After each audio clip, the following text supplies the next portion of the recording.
In this episode of Did You Hear, Nick and Thomas from the MakerSpace introduce the new Summer Maker Passport program. Then we wish Cedar Roe Library a happy 50th birthday. Plus, Dave explains Bookmarkable. Welcome back to Did You Hear, the Johnson County Library podcast, where we talk about what we recommend and what's happening. And this summer, we have some excitement at not just the MakerSpace, but a lot of different locations. And that is the Summer Maker Passport Program. Easy for me to say. Two folks that can say it even better are with me today, and I'll have them introduce themselves. Let's begin with you, Nick. Nick Ward-Bob, MakerSpace Facilitator. Thomas Mayu, MakerSpace Facilitator as well. All right. Well, welcome, guys. And I understand we have a new format this year for our Summer MakerSpace Passport Program, Summer Maker Passport Program. And so how is it different than last year's format, and why the change? So we, in the past, did not collaborated with the Youth Services Department, even though this is a program for ages 6 to 12. So this year, we really worked together on developing that program, that curriculum that's going to go out to each branch, which is primarily STEAM programming. So that's science, technology, engineering, art, design, mathematics. And it will not only be at Central, it'll be out at the branches. And, that's exciting. Yeah, and we taken it from 7 weeks to 10 weeks. Oh, wow. So really all summer long. Yeah. Absolutely. So what kind of activities are we talking about? Are we talking about anything from twine art, like using drills and nails and screws to draw figures using twine, to I think Nick has been working on customizable astronauts with little LEDs that flash.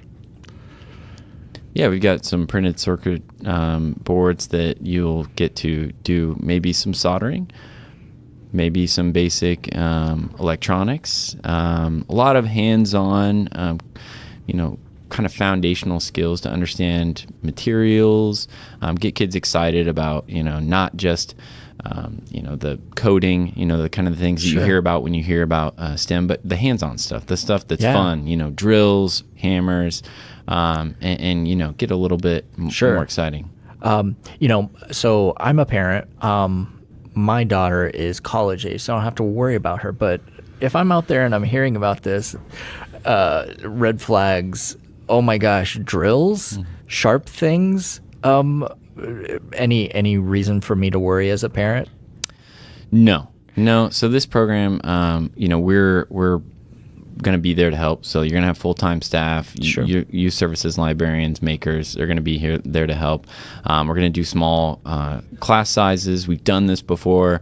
The drills are also 4-volt drills. They're smaller. They're not as powerful as the ones you may be using at home. But this is a way for, in the past, when kids have come in to use a drill, we'll ask, have you ever used a drill before? And a lot of times they might say, oh, my brother's used a drill. I've seen my dad use a drill, but I've never been able to use a drill. So it's pretty empowering for a 6-year-old girl, first time, getting that license to say, hey, you can use this. This is how you do it safely. And this is, it's pretty empowering. It's pretty exciting. And if you've never used it before, you've never seen anyone use soldering before. I mean, that's kind of a different concept, considering how soldering works. You have somebody there to teach you how to do it right, and there's no worries. Yeah. Okay, that's fantastic. It takes me back to when I was a kid. I discovered stained glass cutting when I was a kid, and I think we worked with lead, but you would wrap the lead around the glass, and then you would solder and put all these different pieces together. But anyways, it takes me back, but what a fun time during the summer to do some of this. So what else? What else do we want to talk about with these events? You mentioned that we are starting very soon. We're actually starting next week at the Monticello branch. And each location will be running the MakerSpace Summer Passport program for 2 weeks, with a different program each week. Like Nick said, there will be staff to help. There will be volunteers to help as well. and we'll just make sure everybody has a nice experience. We provide everything. You do not need to register for the program. It's really just to drop in when the program is running. So is there a physical passport then? There is. Yep. Yeah, and there's just a big area to get stamps. So in the past, it was every week you're encouraged to get a stamp, and there's a blank for it. Because they're going out to the branches, and we understand it's may not be. A lot of parents, families are not going to be able to go to every branch, go to every Maker Passport program. Right. So there's just going to be one big area on the passport for stamps. And the cool thing is you only need to put one stamp on there, enter in your information, you get entered in for a grand prize, which this year is a family pass to Prairie Fire. Oh, wow. And maybe a giant Pikachu. Maybe. Maybe. Okay. Oh, wow. That is fantastic. That's not a 3D printed. It is. Oh, it is big. It is big, and it's pink, and you've probably seen it if you're a kid coming into the MakerSpace. Wow. That's fantastic. And for those folks that don't know, the MakerSpace is located here at the Central Resource Library, and so when you go out to these other branches, these are just meeting rooms and conference rooms, and you set up a sort of makeshift MakerSpace? You got it, yeah. Whatever area where they've done kids programming before, again, this is the staff that runs kids programming during the summer regularly, and they're doing it in wherever in their branch that makes the most sense for, potentially 60 to 70 kids a day. Wow. And so once again, what age group are we talking about? So far, for the MakerSpace Summer Passport program, we are talking about kids aged 6 to 12. 6 to 12. Mm-hmm. And why that age particularly? I think for a lot of the younger kids, like we mentioned before, they may not have used drills, hammers, a lot of soldering irons. Skills. So it's a way to help them get those foundational skills, get a little confidence, get a little empowerment. It's no parents, it's kids only, so you can kind of, not that parents. They want to help, and they want to get they may want to use the tools themselves, so this really allows the kids to kind of have that parent-free environment where they can look to us for help, but a lot of times these kids are smart and they jump in and start working right away. Yeah, neat. That is fantastic. Well, so you've been doing this for how many years now? This is our fourth. Mm-hmm. Fourth year. So you have any good memories from years past?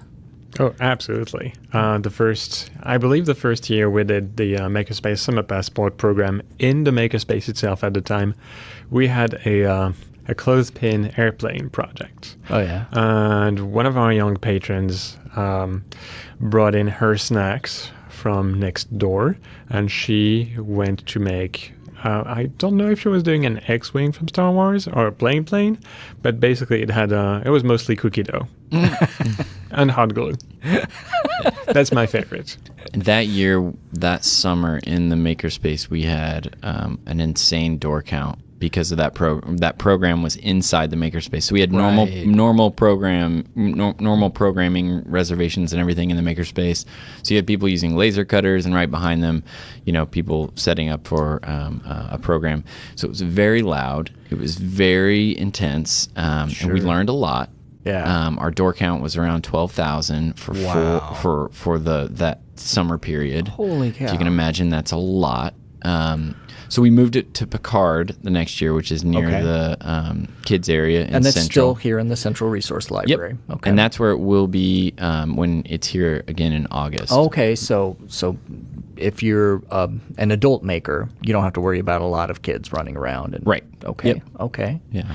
And boy, and having it at all these different branches, does that seem like it kind of divvies out the load of 1,200 kids? Oh my gosh. Yeah, and I think in years past it was really important to make that connection to the MakerSpace, show people what a MakerSpace is. Right. To a lot of people who have never heard of it, that word doesn't mean a lot to them. Sure. That phrase. So that helping new patrons to the library or library lovers kind of understand what is a makerspace? And, this is how my kids can get involved. So making that connection was really important. Right.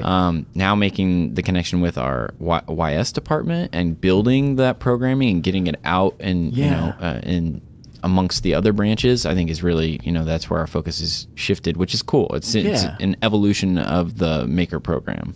Well, it occurs to me that, so many kids come into the library and, they start off with our 6x6 early literacy reading program or, just kids' books, and then they'll be repeat patrons and, they'll come back and read adult books and all of that. And so are you seeing the same types of things? Are you seeing kids that have participated in your Summer Maker program show up later and work on projects at the MakerSpace?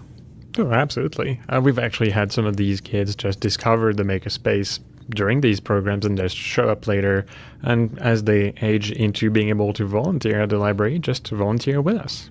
That's so fantastic. Really that program gives them a good place to start. As Nick said, confidence using tools and feel comfortable in a space where, there's going to be kids of all ages, grown-ups.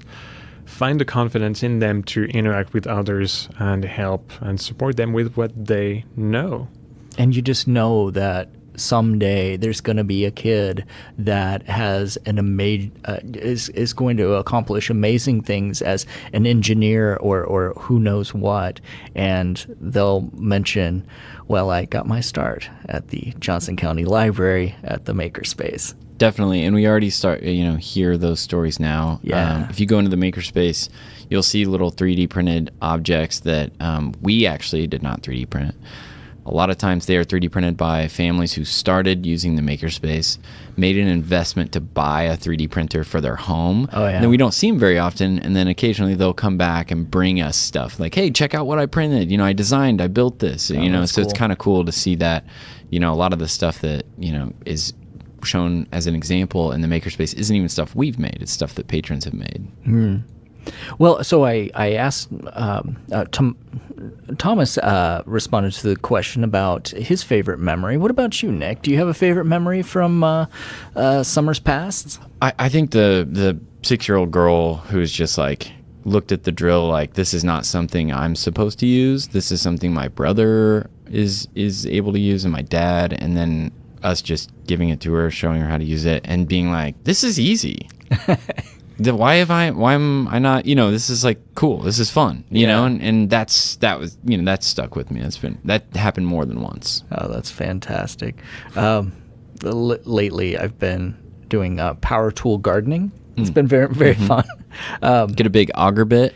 No. So what I do is I do what's called sheet mulching. So I take cardboard and I put that down over the weeds, and then I take a drywall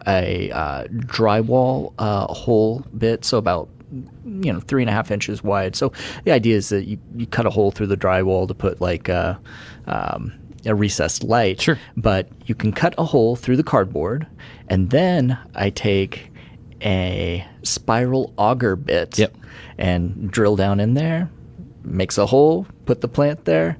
Yeah, it works really it's a fun way to use power tools to garden, and it's made it a whole lot more fun. I just got my gravity fed rain barrels all set up, so I've got little drippers in our above ground planters. I might have to talk to you after this podcast about that. Taking a lot of stuff we do in the MakerSpace and those skills, and taking them to the house. And it's a good point to make that if you have those ideas and you want a little advice and expertise, come to the MakerSpace, talk to these guys, and not just guys.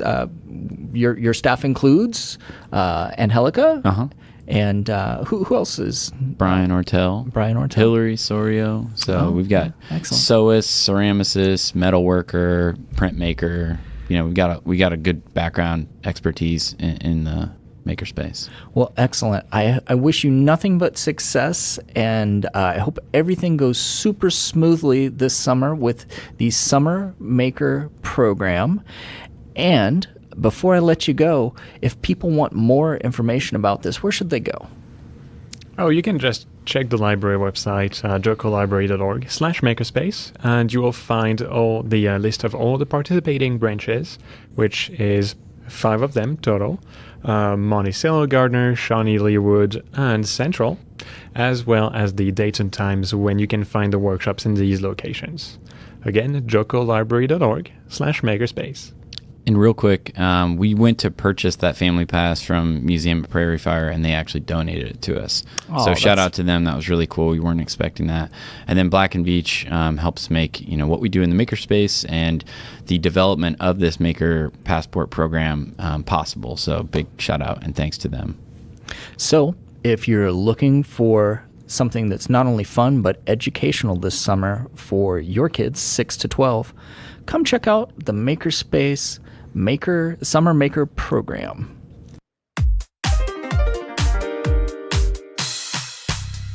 Let's say you read an amazingly interesting blog post on the front page of jocolibrary.org. You'd bookmark it if you could, because you know tomorrow there will be something else taking its place. Don't worry, we've identified all the remarkable posts that you'd like to bookmark. jocolibrary.org/bookmarkable.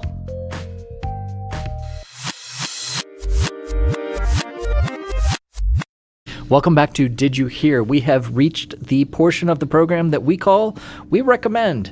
And most of the time we're recommending books or music or all sorts of different databases to help you improve your lives. But today what we're recommending is that you go out to 2 of our branches.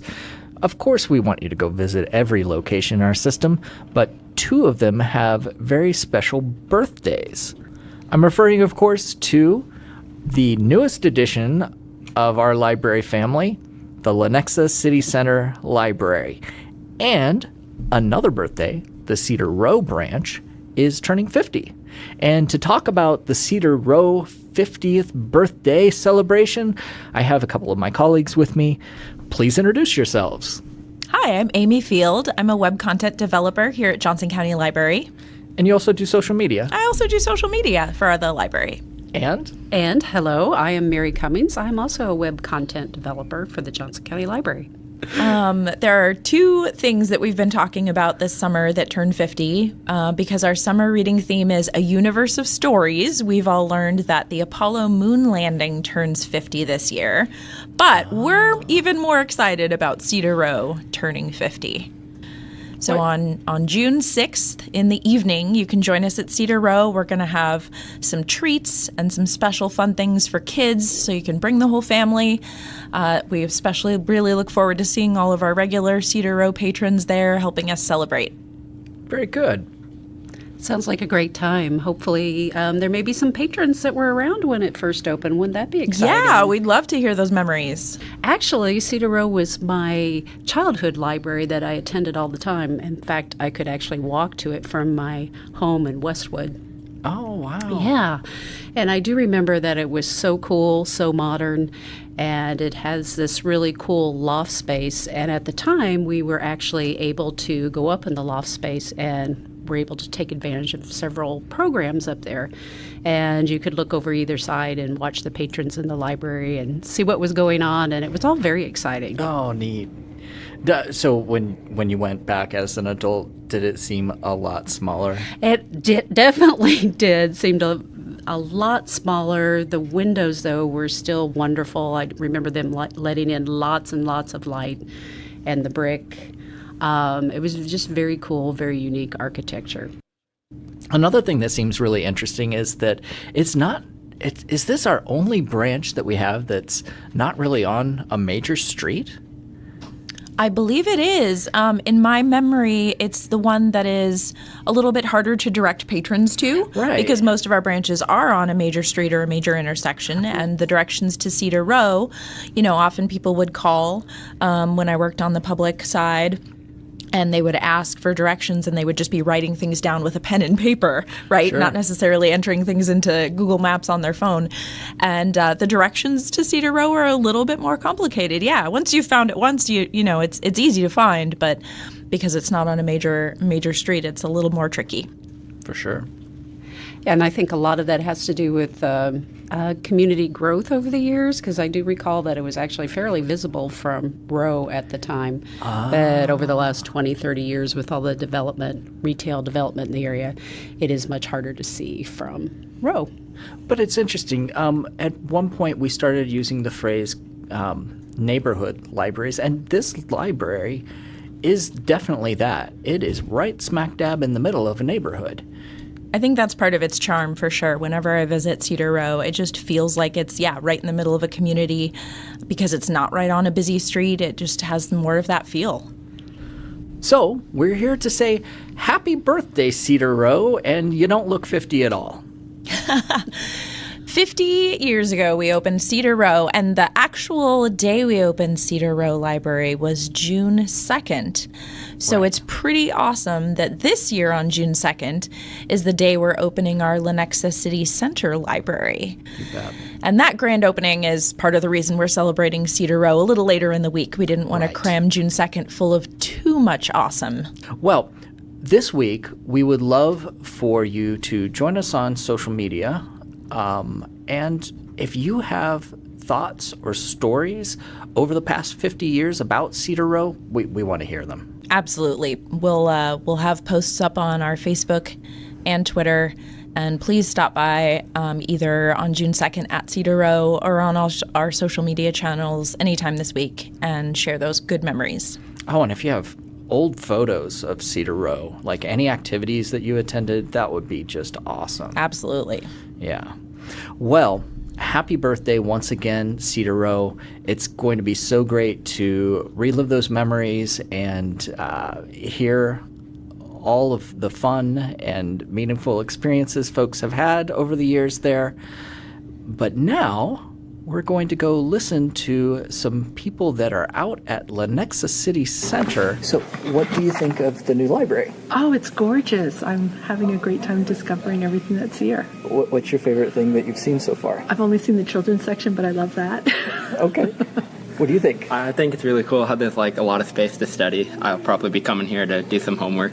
Yeah, there's a lot of different study cubes. And Yeah.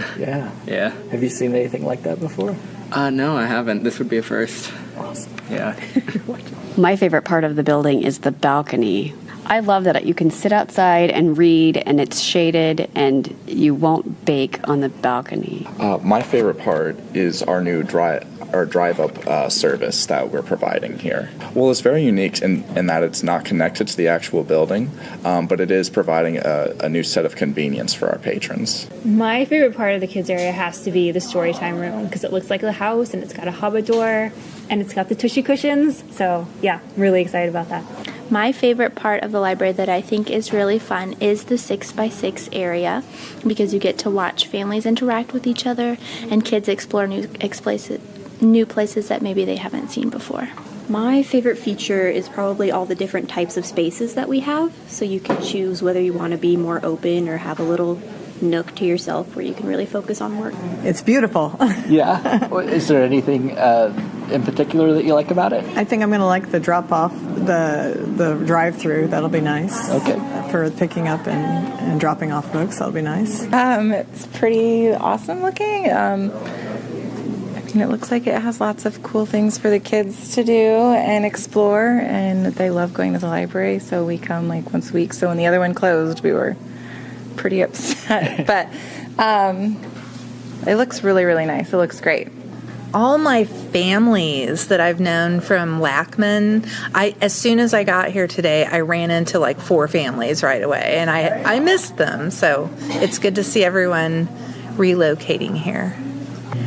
I am most excited about seeing how the residents use the library and if they use it more for gathering or we've already had a lot of reference questions this morning, so will it be, how will people be using the library? Well, it's very nice. It's very similar to the one that's on Shawnee Mission Parkway, the new one. Monticello? Monticello one, yes. It's hard to get used to. I'm used to the other one. Sure. Just trying to, right now, get my compass together. Where'd you guys put everything? What's your favorite feature of the new library? The friendly staff. What are you most excited about? just being open and getting to help people, because that's what we're here for. Oh my gosh. I think it's these study pods. We used them a lot when we were getting ready to open, and they're it was really funny. Like people, like everyone was sitting in them upstairs, and then someone new would walk up, and everyone's heads would pop up. And I don't know. It's a nice way to feel private, but also to be near people. And the atrium, the art is gorgeous. I really like the storytime room. I'm excited to facilitate story times and have a lot of fun with the kids with the different doors we can go in and out of. I am most excited about the drive-through because it's very convenient. It's right in the parking garage, and you can just pull up, get your holds, and be on your way. The atrium with all the different kinds of seating, the floor to ceiling windows, and Stephen Johnson's artwork. What's your favorite feature of the new library? The staff.